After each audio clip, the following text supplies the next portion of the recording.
Okay, we are live on YouTube and recording.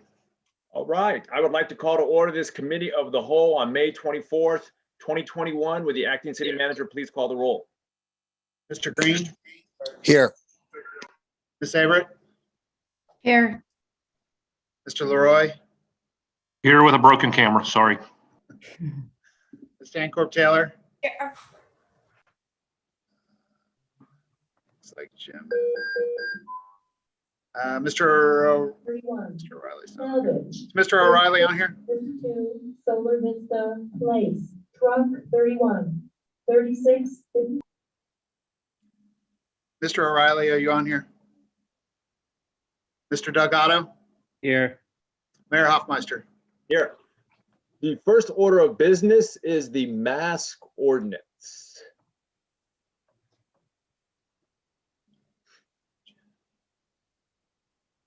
Is Emily Yeah, on? I wasn't sure if you wanted me to kind of review what I prepared for you. I did an ordinance that would rescind the mask ordinance.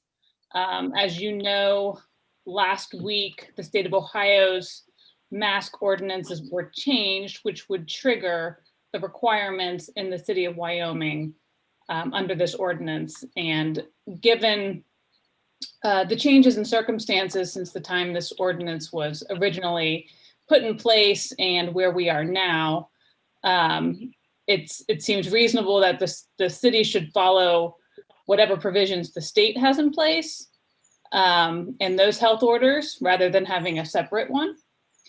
So what this ordinance does is rescinds the original ordinance in its entirety. So whoever would like to kick it off or express an opinion, ask questions on this, feel free.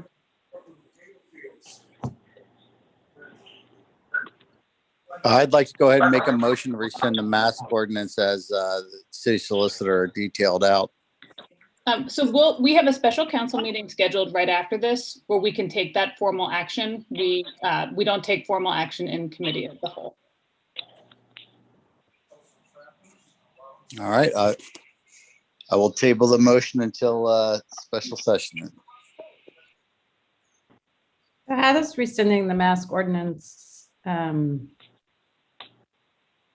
affect children who aren't vaccinated? Well, the children who aren't vaccinated will fall under the state's requirements, which there won't be any mask mandate at all come June 2nd. As of right now, unvaccinated individuals are supposed to continue to wear masks, but effective June 2nd, there will be no health orders in place in the state. So kids will not be required to wear masks, even though they're not vaccinated. That is correct. Kids, 12 or under 12, or children over 12 who have not been vaccinated will not be required. Now, schools can still require them. And businesses can still require them, but it would not be a public health order. And this has been decided by the state government? That's correct. Okay, the state legislature or the? It's a governor's order to repeal all the health orders, but it comes on the footsteps of some new laws being passed that restrict the ability to continue those public health orders. So I think he's proactively repealing those orders rather than have it come from the legislature. So he's been pretty responsible during this pandemic, but the state legislature has the power to override him, and they don't want to follow his direction or that of his public health director. So he's being proactive. I mean, that's my impression. But I think it also coincides with the guidance that's been issued by the CDC as well, which is also changing the mask requirements and really kind of leaving it up to the individuals to kind of self-police. And that includes that children, the CDC isn't saying children should be wearing masks, or? They're saying, the CDC says that unvaccinated individuals should still wear masks, Okay. but it's more of a, it's not a mandate. It's that is the CDC's recommendation. Mhm. Okay.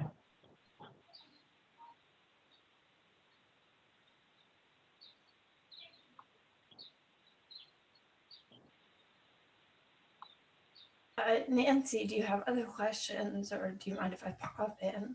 Oh, no, go ahead, Sarah. So it was, I think, I believe within 24 hours, the CDC made their announcement, and then the governor made his announcement. And after a year of everyone being really cautious and following these moving rules, it was a lot to process. So I talked to Rusty and talked to, I believe, 3 different medical professionals who reached out to us originally. And they were all also just sort of absorbing the information as it came. One thing that was interesting to me was that one of the physicians said it's exciting that science tells us vaccines are this effective, that if you are vaccinated, you are able to go without your mask now. And that keeps ringing in my mind. So I'm feeling especially optimistic and hopeful. The main concern from all of them was for people too young to have had access to the vaccine yet.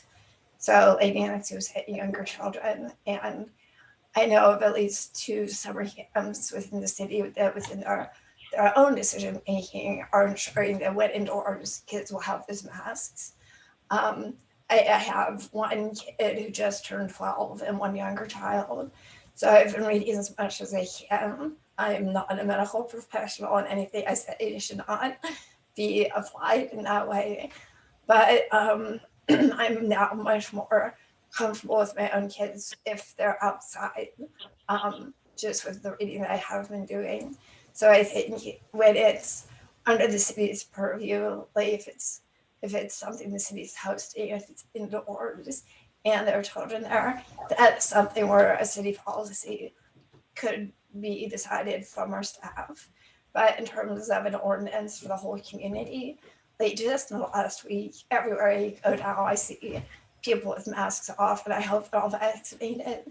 But I don't see how we could conceivably try to enforce a mask ordinance right now. Like, stuff has changed. People have already moved on, and I don't think it would be practical for us.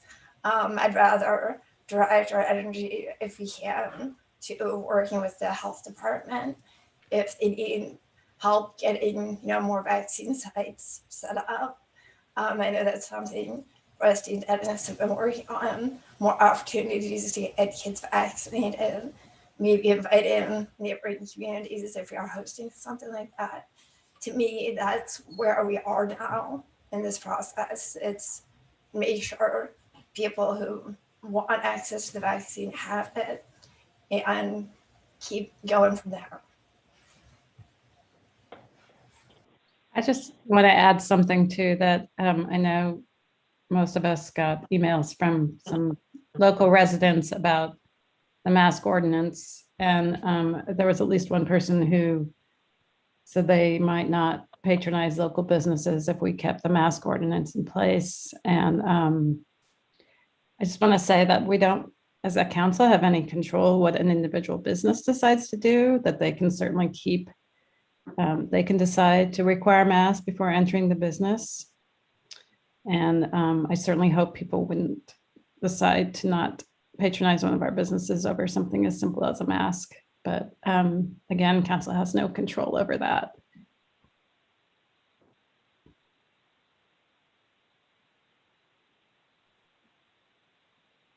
Would anyone else like to comment on the ordinance? So my understanding is that in June 2nd, no more masks for businesses or kids. Is that kind of what's been decided? Is that No. What it is that the state public health orders will be lifted. So it won't be a mandate from the state. It will be up to individual business owners to decide whether or not they require masks on their property. Can we have people so identify themselves before they speak? I'm sorry. Yeah. Let me turn on my, sorry. No, That not you. was me. He's a person from the public who I can Oh. only see a phone number. I see. I can see your name in the box, but that's usually a requirement. Yeah. Oh, I should say my name. So my name is Brian Kaplan. And in the future, now that the mask thing is kind of over, can we have these meetings in person? Because this is kind of awkward. It's hard to get on these Zooms. And so are you going to start having meetings in person? What's the status on that? Starting in July, we will. Yeah, some of us Early in July? wanted to meet in June, July, we will. but July was when the legislature is saying we all have to be meeting in person. Okay, and then I can tell my constituents or the people who talk to me. So when school starts and all the kids don't have to wear masks and the businesses get to decide if they want to have masks or not. Is that kind of what's going on? Am I getting that right? Or The schools are going to make their own decision.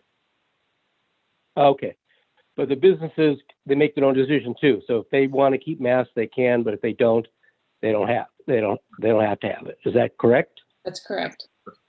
Okay. Mr. Mayor, I think all that is predicated on us going into special session and passing the resolution as drafted, correct? I don't want to put the cart before the horse. I mean, we have citizen participation at a committee meeting, but it's clear there's some confusion. And so I don't want that person to think that is a done deal at this point. That's what we're discussing. This You're is right. a business council meeting. Yeah, you're right, Mr. Leroy. As of right now, there is a requirement in Wyoming that you would have to wear a mask. And we're going to move, if it's the will of the council, we will move into our special city council meeting at 7 o'clock and we'll vote on rescinding the ordinance. So, Mr. Mayor, I'm in support of the resolution as written by the city attorney. I went on the CDC website. I was curious earlier today to see about children because that came up to me from someone, and it looks like under age 24, the mortality rate for after contracting COVID-19 is less than 0.1%. That's under age 24. ICU admissions were 0.8%, and for under age 24, hospitalizations were 2.5% of infections. That was through March 31st, the data. I just share that for perspective since we were talking about children. But I'm in support of the resolution when it goes to special session and lifting the mask mandate. Rusty, the only question I have, which is not necessarily related to the mask ordinance, but it's related to the vaccine. As I understand, the school district sponsored a vaccination center. Was it last month or the month before? Do you know at all any areas, if Wyoming or any such as a school district or any agencies will be sponsoring vaccination centers within the area? And go ahead, I'm sorry. Nope. I was going to say, I've been working with the fire chief, Dennis Brown, who's also been in contact with the schools about their most recent vaccination clinic.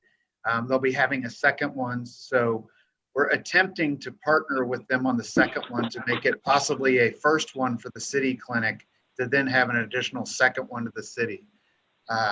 So we can have an additional clinic here in Wyoming. We're still working that out. The fire chief is working on that in conjunction with the schools. But there are other vaccination clinics going around as well. And we can attempt to identify those and put them out as well. That would be great if we could, so that we'd be able to put out a notice as you know, in your weekly reports, so that our community would have information where they could get a vaccine. I know it's becoming easier to get one today, that's for sure. Well, I just want to add a couple things. Well, first of all, if you haven't vaccinated, you should go on the state's website. Maybe I shouldn't tell you all this because I want the $1 million, but I thought it was only for people who were reluctant to get vaccinated, but anybody can enter. So you should do it because tonight's the first drawing. But, and I hear that's working, convincing people to get vaccinated. Or your child, if they're 17 and under, could get a free tuition at an Ohio school. But I really also, in response to Jeff, who was citing statistics about kids, I think if we're going to talk about statistics and that kind of thing, we also need to be clear that, just in case anyone in the public is listening, it is possible to get COVID-19 even if you've been vaccinated. And the vaccines are not 100% effective. And so everybody is taking a risk by taking the mask off. That's just some food for thought. So do we need this is just an operational question. Emily, do we recess to go into a council meeting, or do we have to, how do we adjourn this meeting to go to the next meeting? So the special council meeting is scheduled to begin after the committee of the whole meeting concludes. Okay. So we'll finish this meeting, and then when it's done, we will call the special council meeting to order. Okay. So I make the motion that we adjourn. Is that correct? Yeah, I think we want to go through the whole agenda first for committee of the whole, and then we'll have the special council meeting. Okay. Well, let's move on. Is there anyone else who wants to be heard on the mask ordinance? I probably should just add one more thing. I don't want to misrepresent what the healthcare professionals talked about. One did say that she is treating children who have some pretty serious ramifications after COVID. So just keep that in mind if there are parents listening. It's not impossible for there to be consequences from children contracting COVID, and this is at Children's Hospital here. So. But yes, let's proceed.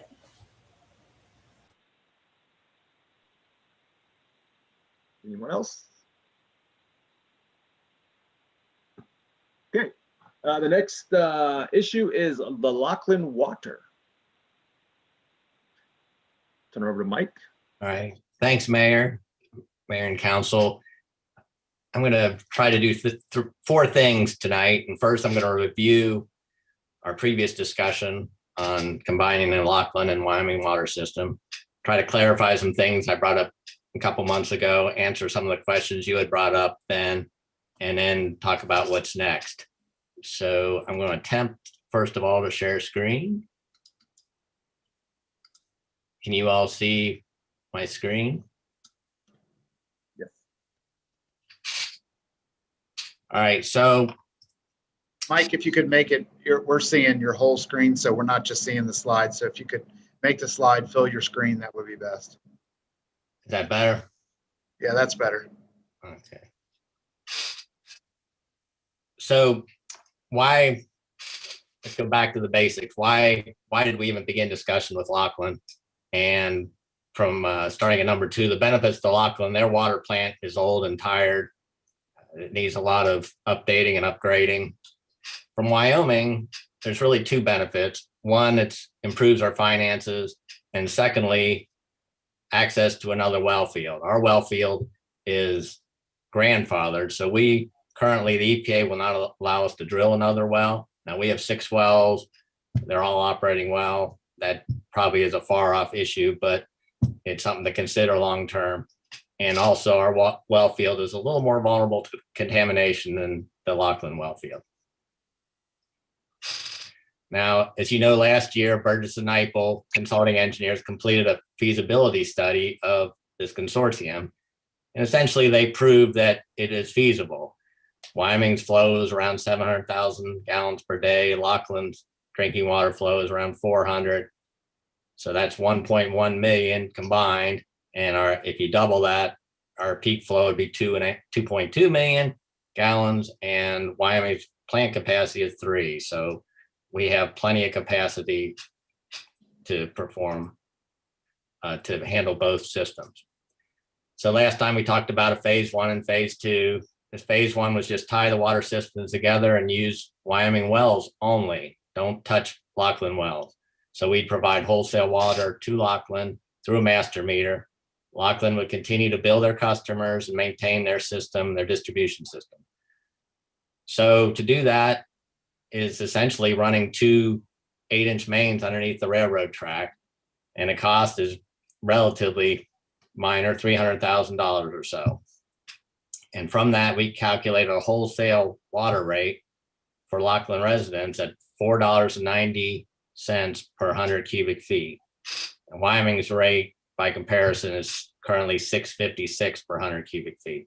Now, they would have to add in their distribution costs and things, so that's not a fair comparison. There's they'd have some additional costs they would charge their customers. Now, phase 2 is tying Lockland's well field into this system. So we have to run a water main from their water plant to our water plant, 12-inch main. And to do that, it's around $800,000 to do that. Now, here's some of the questions that were brought up previously. And there's pressure concerns in Lockland, maintenance issues in Lockland, how we came up with that wholesale rate of $4.90, the financial analysis, and then just to end with Lockland's finances. So pressure concerns in Lockland, we actually have around 100 PSI that is in our valley, around our water plant, and in the valley, their pressure is well below that, 50 or 60 PSI. So we actually have to drop our pressure to feed their system. So that's really no problem. There's some regulating valves. It's not really a big issue. Question was brought up, if we serve those systems, do we have fire flow capacity? And first of all, the 2 mains underneath the railroad track do provide redundancy. They also have a 3 million gallon reservoir. We have a 1 million gallon reservoir. So there's a lot of water in these tanks that can be used for a fire. Lastly, we both have emergency pipe connections to Greater Cincinnati Waterworks. So that's a backup to a backup. So I don't see any issues with, if there's a big fire or even a big water main break, that it would significantly impact the City of Wyoming Waterworks. And this is more a slide on that point. We have an excess capacity of 800,000 gallons in addition to what I mentioned previously. And actual small Lockland water leaks would actually benefit Wyoming, as they would pay for that water. Now, how did we come up with $4.90? There's no subsidy in that rate. So that rate is, we're not giving them a benefit at all. It's calculated by reviewing the actual cost for water supply plus our debt service. So we're not trying to give them some special deal or something. And someone mentioned about comparing the rates of Wyoming and Lockland, and I don't know how it will all shake out, but Wyoming has a more complicated system. We have 3 pressure zones. They have 1. We have 2 water tanks. They have 1. We have some pressure reducing valves. So we have a little more complicated system. So I don't think you can compare totally apples to apples on their rates. Currently, the rate is lower than ours, by the way. So Wyoming's finances, and this is a new slide since we last talked. The 490 rate increases our revenue by around $900,000. Now, when you add in the additional costs for Wyoming to supply water, you'd have to hire an additional operator, run the plant a little longer, more chemical costs, electrical costs. We're in the 400,000 range. That's if we use Wyoming wells.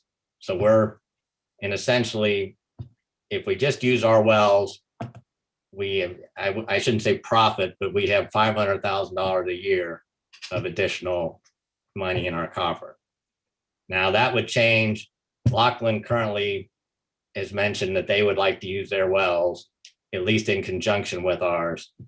If we did that would be adjusted down. That 490 rate would probably be a little, we get less revenue from Lockland if we did use their wells. But I wanted to show you that initially there's a lot of potential benefit for Wyoming if we used our wells. Someone asked about if Lockland's rates are going to increase substantially, and I can't even answer that.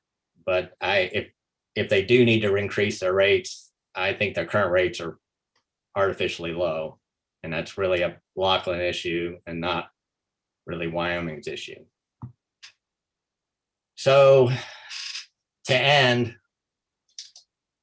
I talked to Lachlan last week and they had not acted on the consortium at all. They have to, my understanding, they have to go through, they have like a water council they go through, and then it goes through to their village council, and nothing has happened as of that time. So my second point here, I recommend no action for Wyoming at this time. And, you know, until they show an interest, there's really no need for action. I would say that if and when there is any action on either side, or both sides, I should say, my inclination would be probably, it would start out with a study of the Lachlan well field, and then to hash out an agreement between the two communities. That'd probably be at least a year. Final engineering and funding would be at least another year, and then construction would follow. So I'd say at least 3, maybe up to 4 or 5 years once we get started on this. So this isn't a short term, you know, we'll connect our systems next year. Unless, on the other hand, if there was an emergency, we probably could do it. But if we want to do it right, I think it's something we take over the long haul. So that concludes my presentation. Is there any questions?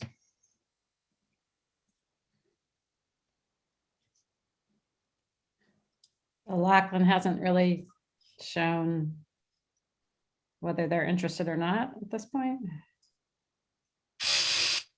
And you don't have to. The village administrator is interested, but I don't know of any interest. I haven't heard of any interest in the council or the water council, so I can't say. So we really wanted to bring this back before council just to answer some of the questions, also to put it into a PowerPoint form so that if you would like a copy of the PowerPoint to be able to answer questions, you can. To also let you know that right now there's nothing further pending with this, and it will just to keep you informed. If something else comes up, we will come back to council. But at this point, we look at the issue as closed. The only question I had was, Mike, how many wells did you say Lachlan had? I believe Lachlan has 3 wells. We have 6 wells. And are any of those in ranges or regions that potentially could be contaminated, potential contamination in the future? Their wells are in a industrial area. They're up behind the Ford plant in Sharonville. Yep. So there's always a possibility of contamination, but the EPA says ours are more likely to be contaminated than theirs. Okay. The other benefit they have is if you look at their well field, they're out in the middle of literally a field. There's no business within 300 feet of each well. And you know where our wells are all in the downtown. Right. So it's probably a small advantage there as well for them. Okay. What would our wells be contaminated with? Well, several years ago, we had a volatile chemical contamination. We had to add an air stripper to treat for that. That was about 10 years ago. We added that. So you never know. You know, you might have heard of PFAS or fluorinated. I can't pronounce it, but that is a potential contamination in industrial areas. So that's something we look out for. Where are our wells? Are they in Sharonville? No, ours are right in our community. They're right downtown. So they're Village Green or Public Safety Building. They're all around. One at the water plant, one at the city building. So they're just sprinkled around. And I guess in the current EPA thinking, they would not allow you to drill a well without 300 feet distance from anything, really. But ours are grandfathered, so we're good. Except they might get contaminated. Well, that's true. I mean, that's always a concern, and for them too, frankly. I mean, it's just probably more of a concern for us. And would that be from flooding or from runoff or? I think just Groundwater? they're worried about groundwater contamination at some of these facilities, and it's hard to say, but that's always a concern, and that we have a wellhead protection plan where we kind of monitor that, but we can't control it.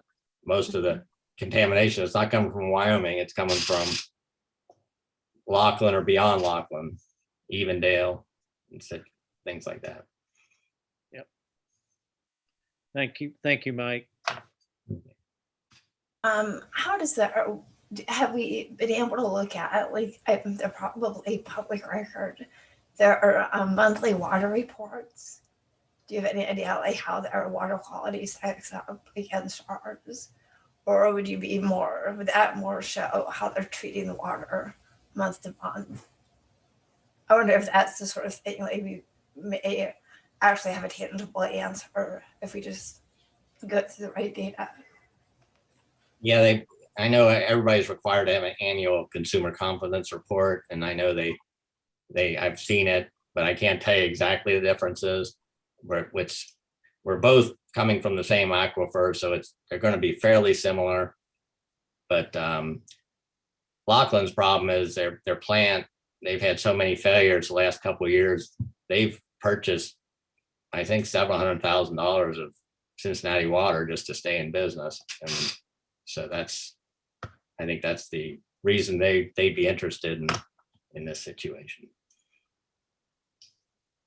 And so Cincinnati theoretically could offer them a more affordable deal, but am I right that historically that often does eventually wind up in higher rates once people are kind of locked into a deal? That's my understanding. So, yeah, we potentially could be competing with Cincinnati for their services, and Cincinnati does seem to come in low and start upping it over time. I don't know. We haven't heard any rumblings from them. Thank you for coming back and answering our questions. It's really helpful. Great, thanks. Any other questions?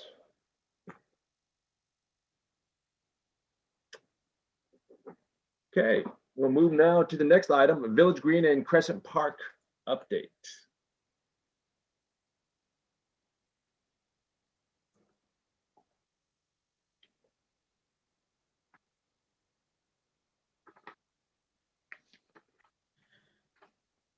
Okay, Council, I just really wanted to get these two projects in front of you to give you an update of where we stand with these projects. Both of the projects are fundraising projects, and so to give you a financial update as well as a plan update. So we'll start with the Village Green project. Initially, the drawings that were done didn't include everything that they needed to include.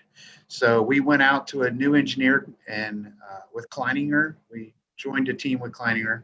They put together many new renderings and also a whole new plan for us for the Village Green Pavilion. Initially, we had a 3-phased approach, and we've now condensed that down into 2 phases. And let me just take you through a couple of the slides. So this is the rendering from the initial proposal that was done of the Village Green, and I'll have a new rendering here shortly. So this is the overall layout of the Village Green Park under the current proposal. We're going to go to the next slide, and we're going to go into what would be phase 1 of the Pavilion project. So you can see, let's see if you can see my cursor. Basically on the bottom of your screen there is where it hits Station Barbecue, but at the top of your screen is where the Performance Pavilion will sit. The public safety parking lot sits behind that. So as you're looking at it, to the right of the pavilion would be a rain garden, which is also would be a catch basin for water. On the left side of the pavilion is just another additional garden. Along the back, trees, a sidewalk that comes off both the public safety lot against the public safety building and down near station to allow accessibility for everyone to get up to the pavilion. And then a lawn in the whole area in the middle there with a concrete pathway at the bottom with some tables for people to be able to sit at. And then the southern portion of the village green, we've changed the scope of the project here a bit. So in some of the initial renderings you saw of the village green project, in the area where these, about in the middle of the screen, those circles, those are actually umbrellas. So in the initial proposal, we had a splash pad there. And further looking at the splash pad, we were going to be using water that was new water. We didn't have the ability to recirculate the water. And so when we really got to looking at those splash pads and how much water that would use, the amounts were somewhat startling. As proposed, it was about 79 gallons of water a minute that would be going through that splash pad, which seemed a bit irresponsible in our opinion, in staff's opinion. So we really started to modify the project to take the splash pad out. Right now, the tables that are at the Village Green have been a huge success, but one of the problems with the tables at the Village Green is they all sit on the grass, which prevents the grass from growing, makes it more of a muddy area at times when the ground is damp. So this change was made to allow those tables to be towards the top of the picture there, where it says formal lawn. So there'll be an area for tables there, and then down here in the middle where we'll have area for tables and umbrellas. The bottom portion of it still has a wall, more of a entry to Village Green Park wall that announces where you're at. And I'll show you some pictures of that. So there again is the overall look. So this is the actual rendering of what the pavilion will look like. We'll still work to define some of the colors here, the color of the brick specifically, but that's what the pavilion will actually look like from the front. And so the wall there behind the two people in that picture would potentially be the living wall if we have funding to be able to do a living wall. That's potentially where a living wall would be. And this would be the backside of the pavilion that you would see from the public safety facility. So here's some site work maps done by Kleininger. And these are kind of hard to see in this presentation, and I'm happy to forward you this presentation if you would like. But this just basically breaks up the parcels as they exist. This shows what it will look like is phase one. Phase one would be our hope to do, realistically, it won't be till at least next summer, but potentially the summer after that. I'm sorry, let me go back up. Phase two, we would take out all that pathway that goes up to the current gazebo, and then it would move into what the new look would be. Just some elevation, the way we would do the design on the side with trees. Some additional drawings to show how the landscaping would look around the Village Green.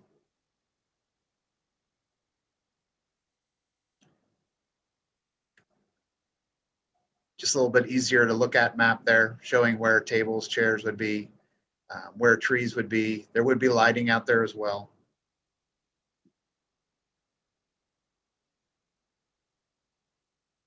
This would be the wall as you look at the pavilion from the Wyoming Avenue. The flagpole there would still exist. So the wall would protect one of those well heads that we just talked about, that Mike Lippert just talked about. So you may not even realize it, that there's a wellhead right there at the Village Green. It's got landscaping all around it. But this wall would serve to protect that wellhead. So this is the cost, the current estimates of the project. You can see that phase one estimate of about $585,000. Phase two is approximately 227,000 for a total project of about 813,000.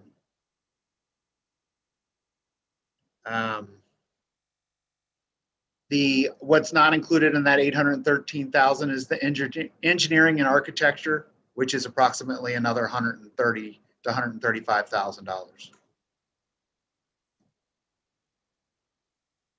Just to break down the cost a little bit for you, engineering and architecture, again, about 136,000. Phase one. So there's alternate items there for phase two. I'm sorry, for phase one. One of those is the living wall, which potentially we could do. So if you add the alternates in, and then phase two, the total project's 950,000. Current revenue we've brought in for the project, private donations, 134. The Catherine Bond Trust is currently 36,000. We have a city commitment of 50,000. So you've got the cost for phase one and phase one with alternates. So our shortfall right now to start phase one is approximately $450,000. If we add the alternates in, it's $500,000. Shortfall with phase one and two is $730,000. I have somebody coming in.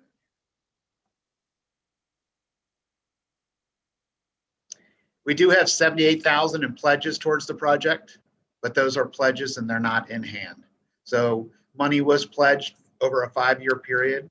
So some of that will come in over 5 years, but I don't have the pledges applied to any of these amounts here. So this is the Village Green project update. So I'll answer any questions on Village Green. Yeah. Hey, Rusty. Oh, sorry, Mr. Mayor, go ahead. Go ahead, you're good. Rusty, I have 2 questions for you. The first is, of the 134,000 in donations, I see the delta between what we need and what we have being very large.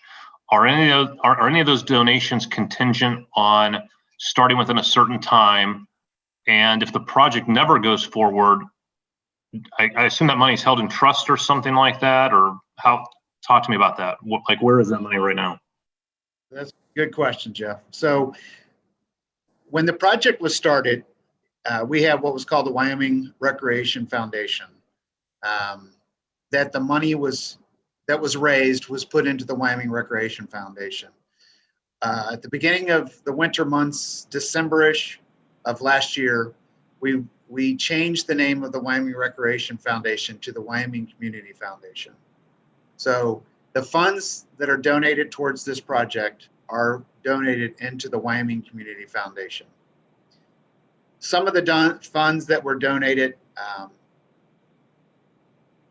we had to reach back out to the donors because they were donated for specific reasons that with the changes to the format wouldn't be consistent with the ability to donate in that way.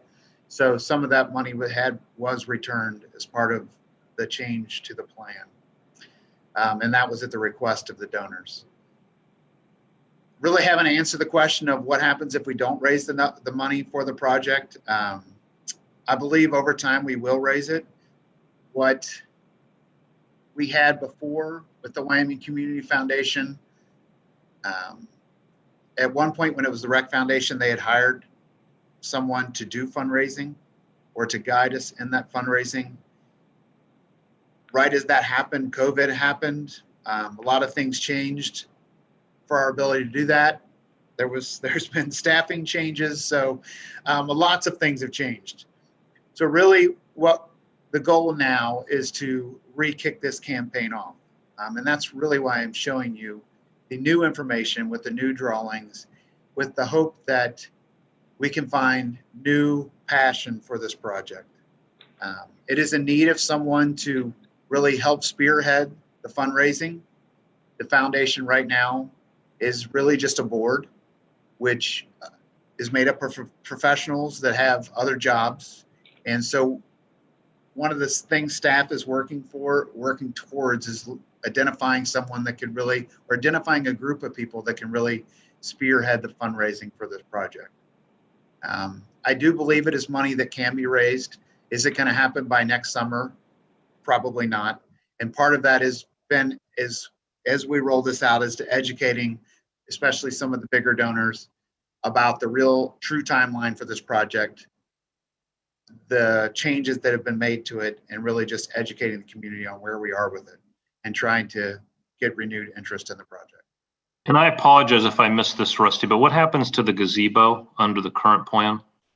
This current plan, there's two major changes to the village green. One is the gazebo would go away, and two, there's a tree out there that's in declining health that would have to come down. The village green, I'm sorry, the gazebo, when it was initially talked about coming down, the gazebo is in, it's basically just a kit that was purchased and the gazebo was put up. To take that specific gazebo down and try to rebuild it somewhere would be cost prohibitive, and it would just probably not work. If at the time when it was initially discussed, they had talked about putting a gazebo up similar to that gazebo behind the Civic Center as potentially to be used for events at the Civic Center. However, I don't think they really thought about how we use that space behind the Civic Center. So at this point, at least in this plan, the gazebo does go away, and we haven't really considered where, if we bring it back, where we would put it. Thank you. Rusty, the question I have, and I don't know if this is cost prohibitive or it's already in the plan or not, but has there been any thought to put in traffic calming measures on Wyoming Avenue with the increased number of pedestrians out there, such as a flashing crosswalk sign or something of that nature? That's a very good question, Mayor. It's not in this project, but one of my goals, and I've spoken with Jeremiah and our new Public Works Director, Rob Nichols, about it, would be to put those flashing beacon signs at Grove in Wyoming and Oak in Wyoming as a way to calm traffic as it travels down Wyoming Avenue. So I look at that as an important part of just infrastructure improvements to the city, and I wouldn't include that in funding for this project. Rusty, there's on the renderings, it said formal lawn. What does that mean? As opposed to the other lawn?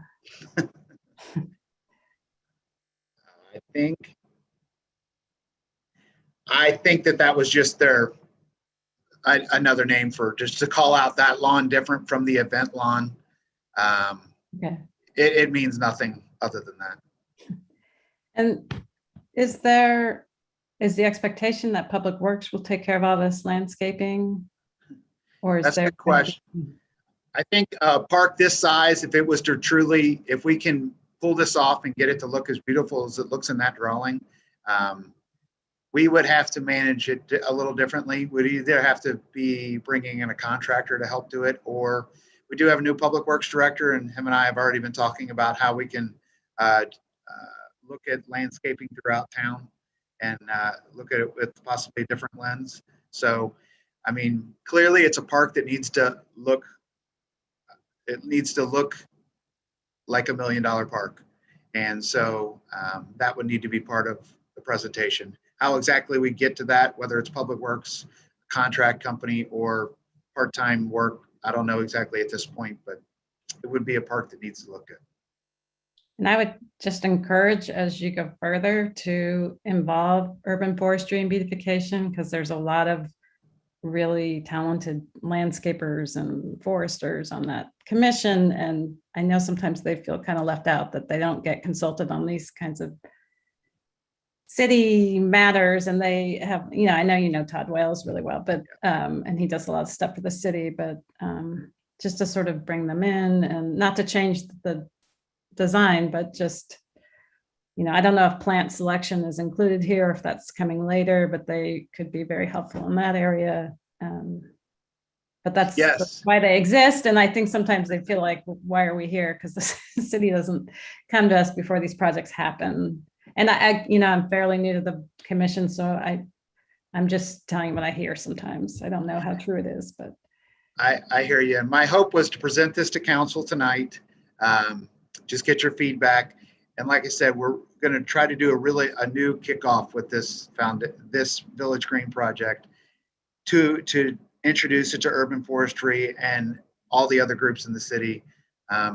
We've already talked about having urban forestry be able to provide us input on the different types of plantings that are done around here. Currently, our engineering and design only gets us to about 60% of where it will get us to because we've only paid for 60%. So we're waiting for the additional fundraising to come through before we would start making material selections and plant selections, and Sure. things like that. Okay, thanks. Yep. Rusty, before I ask my question, thank you for being so transparent as you work to untangle what was pledged, what money we actually have, and being very clear about where we stand and reevaluating everything to kind of make sure we're all moving in a clear way, in a way where we are setting goals based on the reality of the project. So that's very helpful. I know we've discussed what you are describing, kind of shifting and adding some support for the board, for the foundation. With a project of this size, I think we do have a lot of professional fundraising folks in town, people who have worked on large fundraising efforts. I know you and I have discussed that. That might be something every member of council could consider. Who do we know in town who has a track record of being very effective, helping raise money for things that matter? I think many members of our community will be excited to be part of this. And if we can get the right driving force to help you as you're working through all these details, I'd love to see that happen. So actually my question is more for council. If anyone knows of anyone who might be a good addition to help manage the fundraising as the new kickoff comes, that might be something helpful to nudge toward Rusty. If I win that $1 million. I mean, I'd give some. Just saying. Rusty, on your presentation, thank you. Can you point out for me how much the pavilion itself you think the cost would be?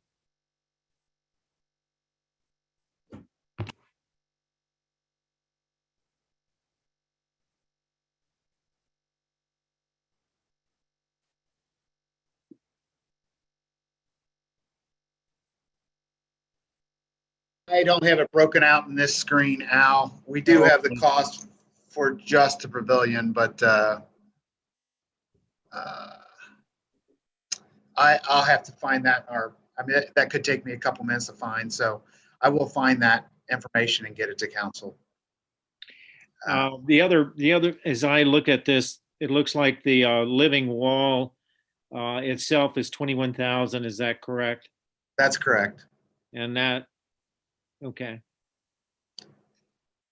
So again, some of those, some of the people that have donated money have, one of the things that was done up front was there was some of the donations were geared towards specific parts of the project. And we really needed to educate people that if we just donate to very specific parts, we're not going to get the whole pavilion built. We got to get the whole thing to happen first. So we're really trying to just encourage people to donate money towards the project. This is the goal. This is what we want to see. There will be lots of trees.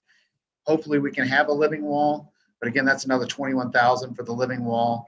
And the living wall will require a lot of maintenance. It's just another part of the project, but we would like to see it happen. It's just, we got to get there financially. Okay. All right. I was just trying to look at hardscape versus the landscaping piece. That's what I was just trying to look at. Gotcha. And then as you move through your fundraising, I was trying to see if, what pieces of as you said, landscaping and what pieces of landscaping and softscape are separate from actual construction, such as the gazebo, not the gazebo, but the performance center. I was just curious on that. So look, to me, it looks like the architectural and structure is the 261. So those are combined in there. The landscape I'll break that cost out for you, Yep. Al, and I'll get that to you.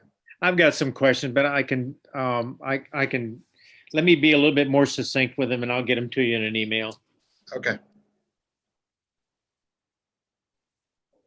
Any other questions or move on to the Crescent Park?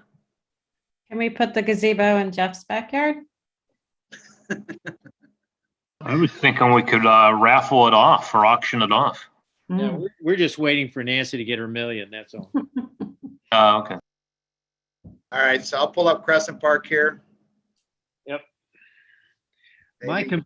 My Zoom just did something crazy, so I don't know if is everyone else have the shared screen, or are they looking at what I'm looking at, which is a Zoom advertisement? I still see Rusty's computer. Okay, so it's just me. All right, thanks.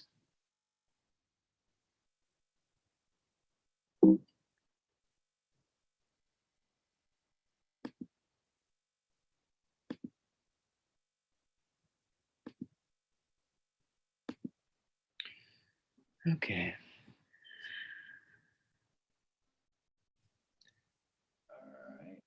I may have to, Rusty, I may have to go off and come back on again. I've lost all control of my computer. I can't even, I don't have the ability to mute. Al, I had the same issue. I've been off twice and had to come back on to deal with the same issue. Oh, great. All right, thanks for that. I thought.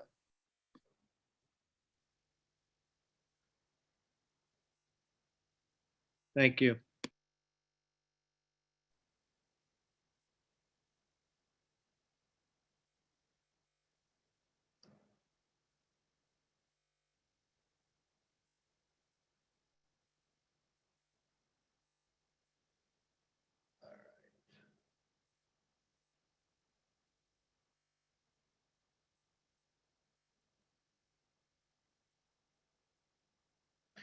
Okay, so here's the Crescent Park project.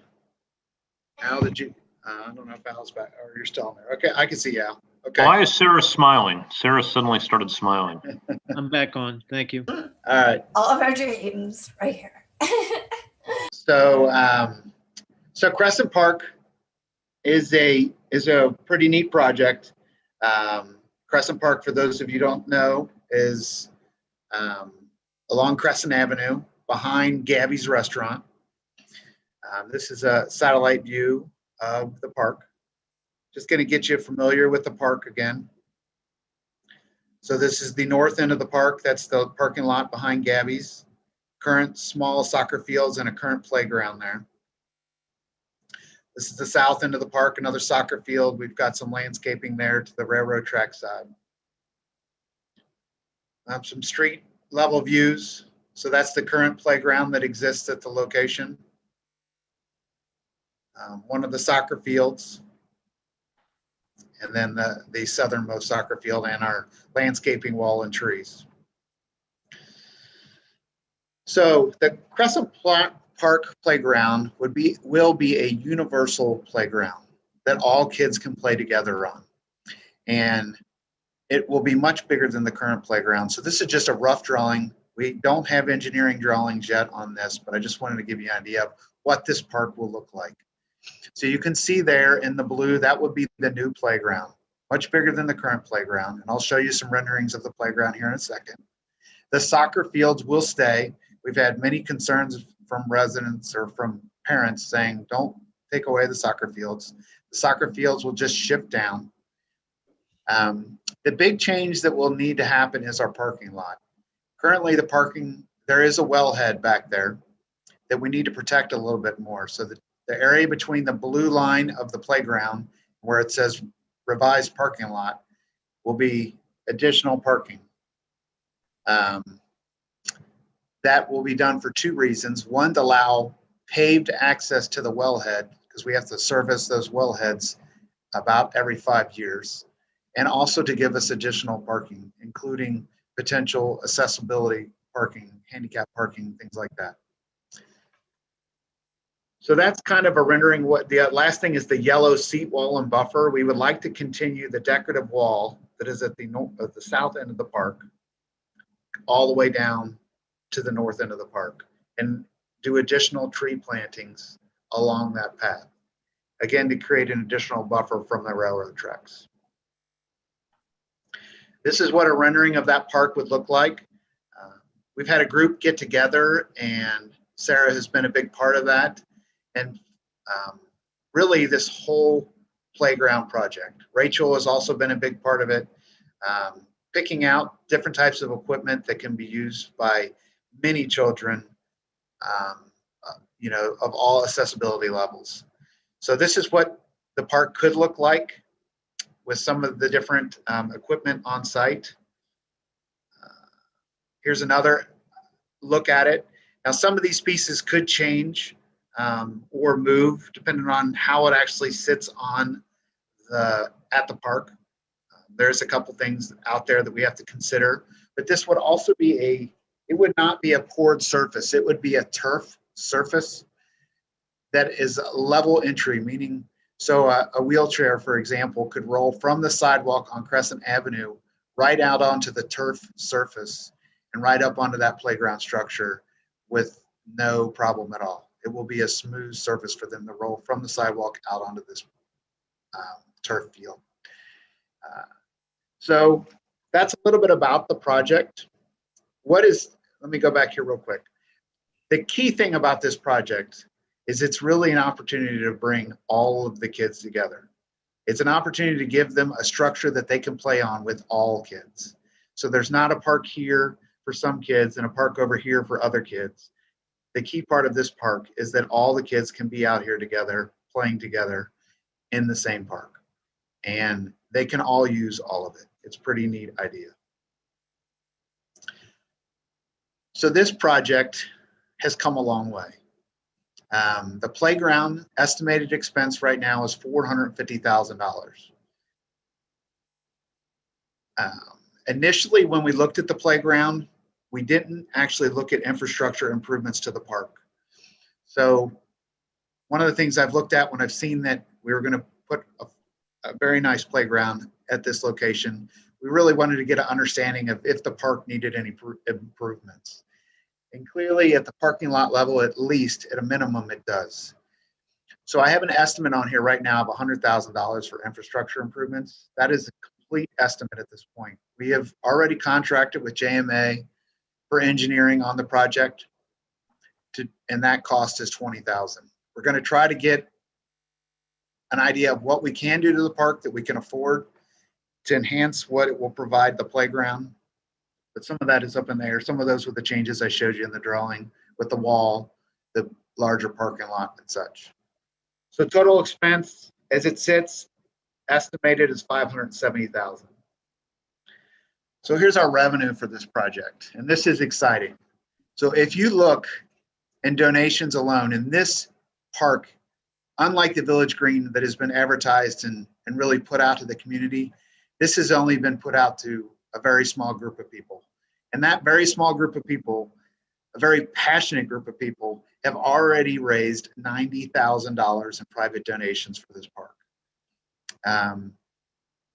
In previous council meetings, I'm not sure if it's committee of the whole, I believe it's committee of the whole, but the city had a discussion on the park and had committed verbally to $70,000 towards the project. We did receive a CDBG fund grant in the amount of $115,000 for the project. And we also received state capital funds in the amount of $150,000 for the project. So total right now, if you add all that up, you can see it's $425,000. If we leave the project, if the project cost estimate is true, it's $570,000. So our shortfall is only $145,000. A couple things I think that's important to point out about that is this playground brings a really unique opportunity to Wyoming to bring a lot of kids together in a really neat atmosphere to play together as kids. The playground structure itself is nearly funded if you just take that part. It's really only $25,000 short of being funded with that $70,000 city commitment. The rest of the costs are really infrastructure improvements to the park and engineering costs. So I think this park, when I look at this project, in my mind, I think that this is a project that the city moves forward with in the spring of 2022 or at the latest, the summer of 2022, depending on when all the state and CDBG funds become available to us. So I'm hopeful that we'll continue with an aggressive fundraising campaign for this park to the fall. And then my hope would be to have official numbers for council to consider for the capital budget for 2022 in the fall. And tying both of these projects together before I take questions, again, this project and the other project both fall under the Wyoming Community Foundation. What I look at us needing is someone who is truly passionate about Wyoming and truly passionate about these parks to help us close this fundraising gap on both of these projects. If you look what's been done with a passionate group for this park here, it's just truly amazing. And they've raised us $90,000 in a very short amount of time. And I think it's that type of passion, that type of someone who just truly wants what's best for Wyoming that can help lead us down that path and close the gap for this project and close the gap for the Village Green project. So that's the type of person or people we're looking for, or I'm looking for specifically to help with the Community Foundation. So if you have idea of those people, or if people are listening to this presentation that say, yeah, that's me, contact me and we'll talk about it. So any questions on Crescent Park? Rusty, I think it's been a great presentation, putting it together. That was one of my comments early on. I guess it was last year when Sarah presented this, is if we could modularize this so we don't have to wait until it's all funded. And it sounds like you've got a really good line of sight to make that happen. I did receive a very concerning phone call this weekend about Crescent Park. There was a young mother that has a 3-year-old, and I guess her 6 or 7-year-old was playing soccer, and you know how it always is. You look down for 1 second, something happens, and her 3-year-old was playing on the railroad tracks. So I have a very significant concern right now on what we can do to immediately rectify that situation, be it put up temporary fencing or something. I know that she is going to probably be talking to council at the next council session, but obviously very, very concerned that the proximity of the railroad tracks, and just want to know what we can do from a temporary fix to make sure something like that doesn't happen again. Well, that's, I did talk to her at length as well about the project and what's coming with the project. The soccer season currently is down now until the fall. So we have had that discussion. I explained that to her in the past. It's actually come up back 2018, I believe, a lengthy discussion about the park. So it's a bigger discussion that we can get back to at another time. But my hope is by putting that buffer wall in with this project, we start to create that wall that keeps the kids from going over there. One of the things we've talked about for the rec side is to help coaches, educate coaches to make sure that we're doing what we can there to keep the kids from wandering over to the railroad tracks. But it's something we definitely have to keep an eye on. We have to look at all of our options. A lot of those options were considered last time, and unfortunately the decision was made to remove soccer from that park. That was the route to go that they chose to go last time. And then it was requested that soccer come back. So we have the summer to look at it here and to really make an evaluation on if there's something we can do in the short term before we get this project going, but we will continue to look at everything. Well, I appreciate you addressing it, but I do think this needs a little more immediacy than just looking at it. If we could put up maybe the orange temporary barricades or something. We've been put on notice that a mother had a 3-year-old child playing on the tracks. If something were to happen next week and we didn't do anything to rectify that, forget the liability. I mean, I just could never live with myself knowing that that's something that could be prevented. So I don't know if that's something that you can work with Public Works to do, but even with soccer being gone, you know, all of us have had kids. We know how quickly they can just turn around and go somewhere where they're not supposed to be.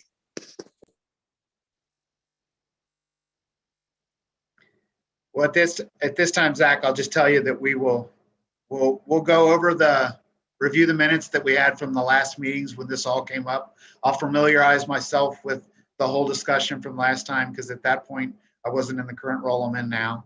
I'll make sure I'm familiar with everything that happened on the last time, and then we'll figure out where to go in the future. Rusty, can I ask you a question?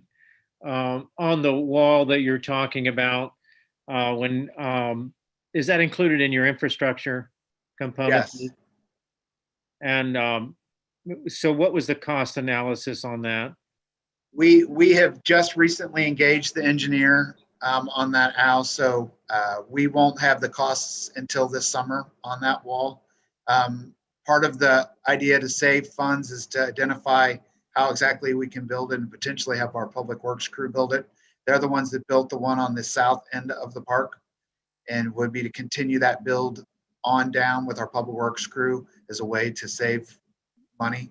So, But it might also be just decided that it would be more expedient and be able to be done at a reasonable cost to pay a landscape company to come in and do it.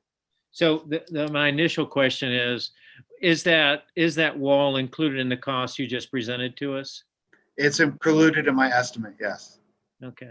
The only reason I mention that is because I think that wall, in my opinion, and the infrastructure of this particular playground, we should be talking about the city looking at that cost.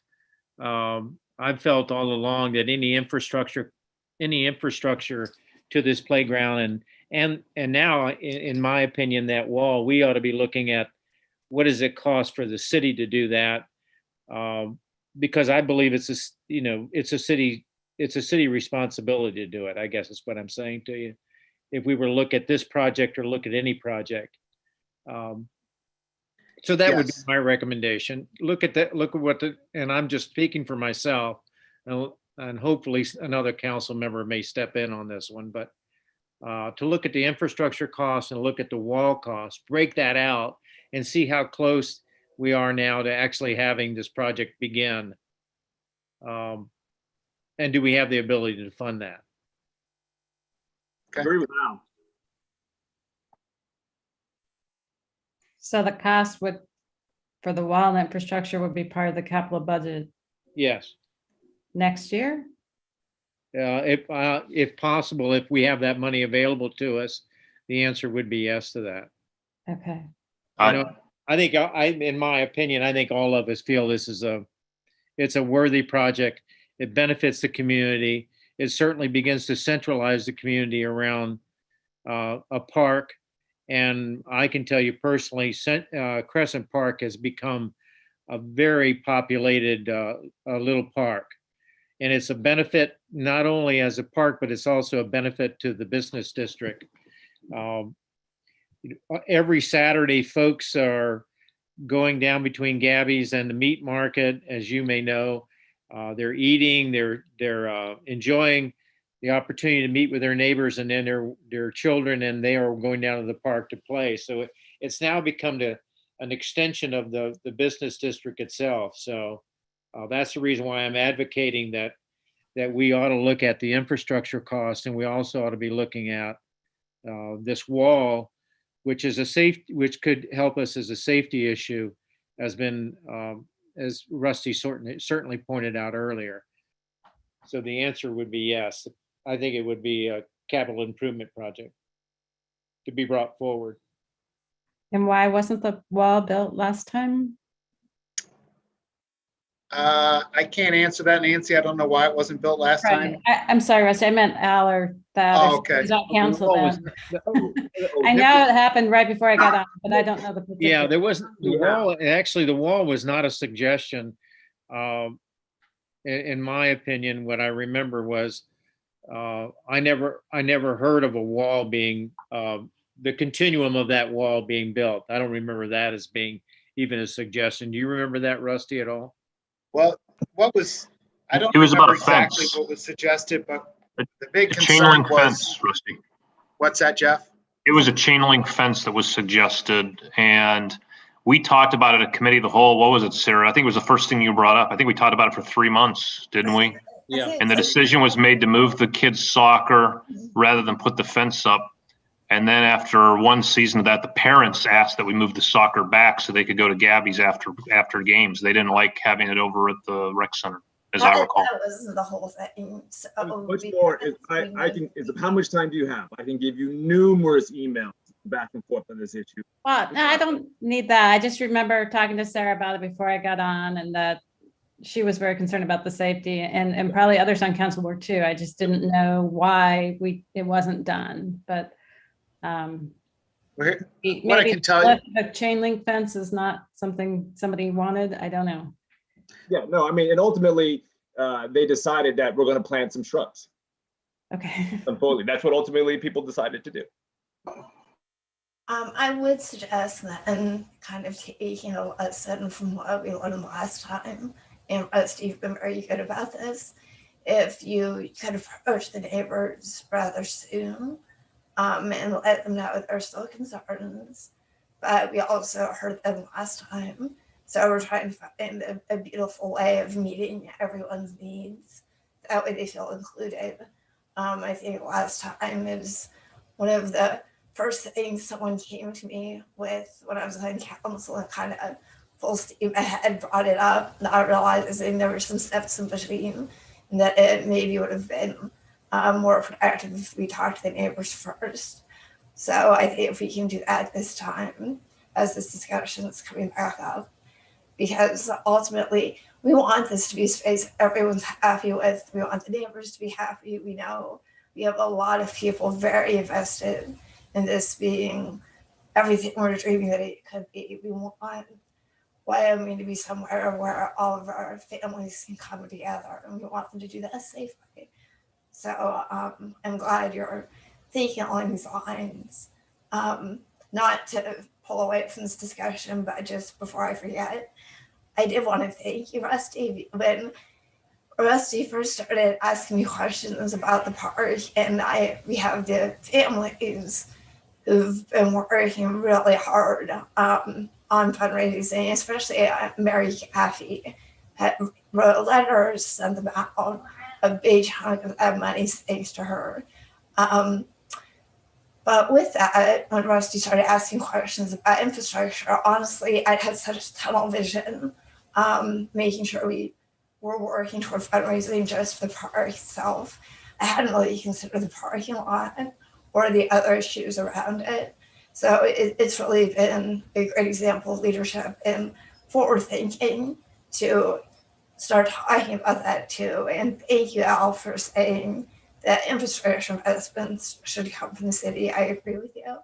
That said, we have some eager fundraisers. So if we end up maxing out the cost of the park and maybe even bite into the 70,000 the council had already talked about contributing, then that's more money that we could shift toward the infrastructure. That's all still good. And Rusty's working on another grant application for another 25,000. So we're still chugging along. We're going to see how much more we can raise. So Rusty, I'm just going to toss this out, and then you throw it back at me any way you want. My suggestion was to go ahead and take a look at the infrastructure costs, and that included the wall as well as included the infrastructure cost for the playground, and break that out and look at what the city's cost would be above the $70,000 that's already been, or we already have $70,000 set aside. So what would the additional cost be? And then telling us how close would you be to the total amount that you need to be able to move the project forward? And then if that makes any sense to you, what I just said. it does. And just to help you further understand, my hope is to have the city fund the infrastructure. I will have those costs hopefully early in the summer here, once the engineer gets those to us. In my opinion, it would be best if we could move forward the infrastructure improvements clearly before we're ready to do the park. We need to wait for the funds to be released to be able to actually do the park. So that's where we're talking about spring of 2022. It's either spring of 2022 or summer of 2022, either one. But my hope would be that we have all the infrastructure improvements done. So we're ready. When those funds are released, we can put the playground in. So I'll have those numbers for council, hopefully by July at the latest. And then we can figure out how we're going to move forward with those improvements. Thank you, Rusty. I think you got a hot item here. At least a central interest. Any other comments? One quick thing. Another fundraiser going on right now. If anyone knows Ann Keene, the kindergarten teacher, my son had Mrs. Keene. I believe she heard about the park from Mary Gaffey, but in lieu of retirement gifts, she's asked people to contribute to the playground. So that's just another initiative and another level of excitement going on. I personally haven't even gone out begging for money. So I plan on doing that soon. So just feel free to join me.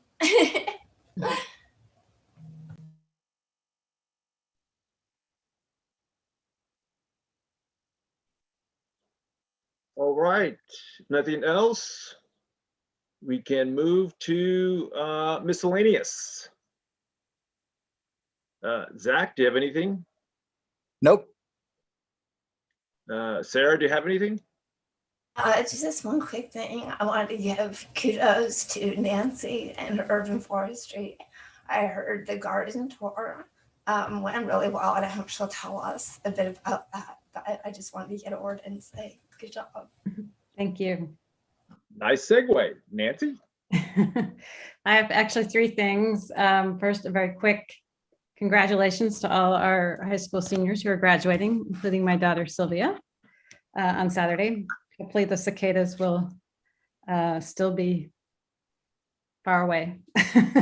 They're not too bad in my yard anyway yet.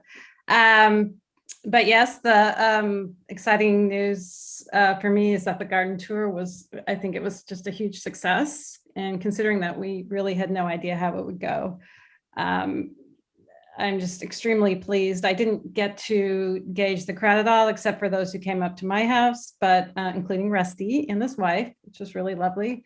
But I heard from Rusty and from Bobby Strainfeld, the head of the Urban Forestry Commission, that I think we made at least $800. We sold 80 tickets. At some point you had to go and print more tickets off.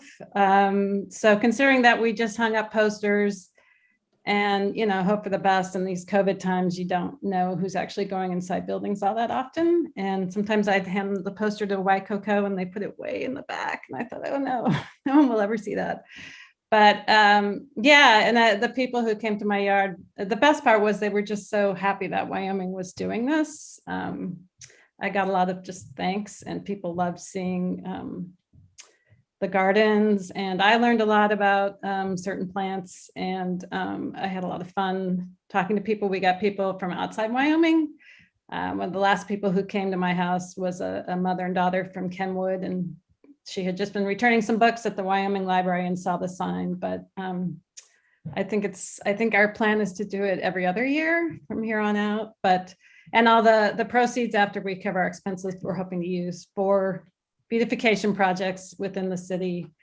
Our commission's budget is tiny, so maybe we'll have some more trees for Stearns Woods, or more plantings for the city. So I think that's really wonderful too. And we're meeting tomorrow night to sort of rehash what went well and what we could improve upon. So hopefully we'll see some of you guys next time around if you didn't make it this time. And then my final thing was, I just wanted to throw this out there.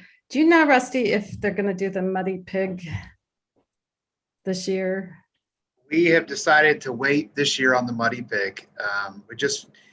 The planning that has to go into that early on, we needed to start before we really had a feel of what it was going to be like this summer. And so with that in mind, we're not going to have the Muddy Pig this year. Okay. I just, rest- Go ahead. oh, I'm sorry. I just stumbled into a conversation on Facebook where some people who live there are relieved that we're not having it. And I just thought it might be worth having a discussion about it sometime this summer. I don't know much about the event. I've never been. So I just would like to sort of hear the pros and cons. Apparently this person has been in touch with the city a lot, and she said council, but I think it must have been previous councils because I've never heard anything about it. But yeah, just some current concerns about the location and the aftermath, I think. Got it. Thank you. Yep, and that's it. All right, Jeff? Just one thing, sir. I learned this week that the subway in Wyoming has a staple on its menu named after someone who has lunch there every day and has the same thing. So if you go in and order the Rusty, they know exactly what to make you. Oh, wow. Well, Yeah. what's on it? It's a wheat 6-inch with chicken breast and Swiss cheese, lettuce, and it goes from there. So it's called the Rusty. Do you heat it up, or you can have it either way? I think you can have it either way, but I think the Rusty heats it up. That's all I have, sir. No. Al? I have nothing. Thank you. And good work, Nancy. Thank you. All I would say is be safe and look out for your neighbors. So this concludes the committee of the whole. We will adjourn. And are we just going to stay on the line and move into city council? Is that how we're going to do it, Russ? Yes. Okay. We'll just need a motion to actually adjourn the meeting, and then we'll call the next meeting. Do you have a motion to adjourn? So moved. Second. Second, if Al was first. Committee of the whole is adjourned.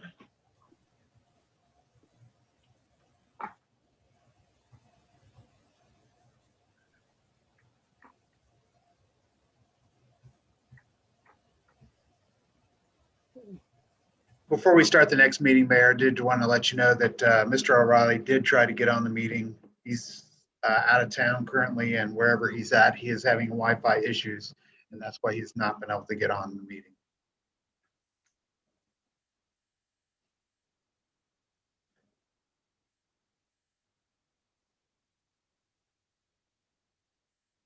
And so, We'll have to excuse him in the excusal members. yeah.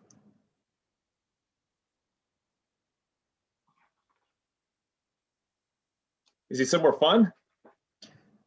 He said Kentucky, somewhere in Kentucky. So I guess, I mean, I don't want to, I think Kentucky's fabulous. We'll comment on that. Let's be careful. I know Steve thinks it's fabulous. He lives there. Oh, in that case, yeah, thumbs up. Is he on the Bourbon Trail?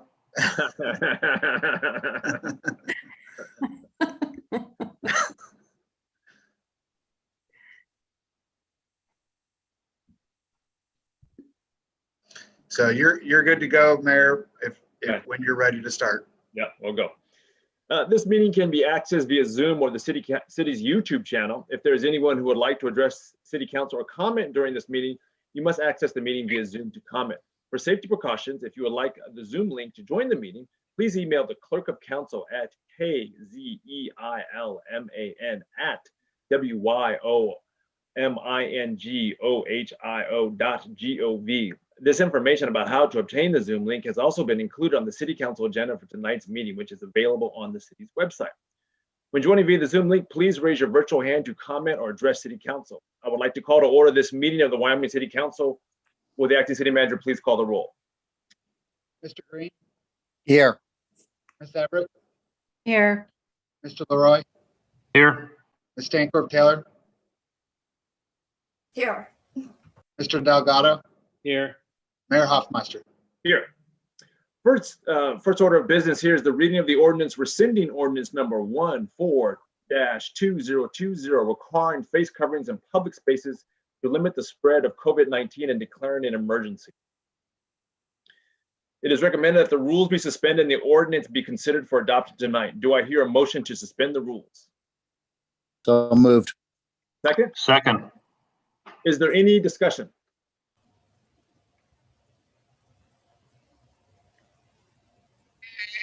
Having been moved and seconded to suspend the rules, it takes an affirmative vote of 5 for passage. Would the clerk please call the roll?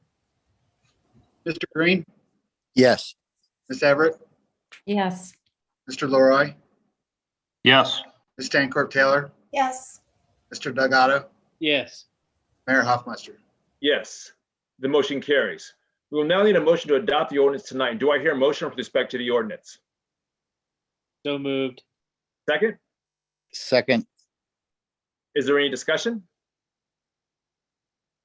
Having been moved and seconded to adopt the ordinance, it takes an affirmative vote of 5 for passage. Will the acting city manager please call the roll? Mr. Green, Yes. Ms. Everett, Yes. Mr. Leroy, Yes. Ms. Stancorp Taylor, Yes.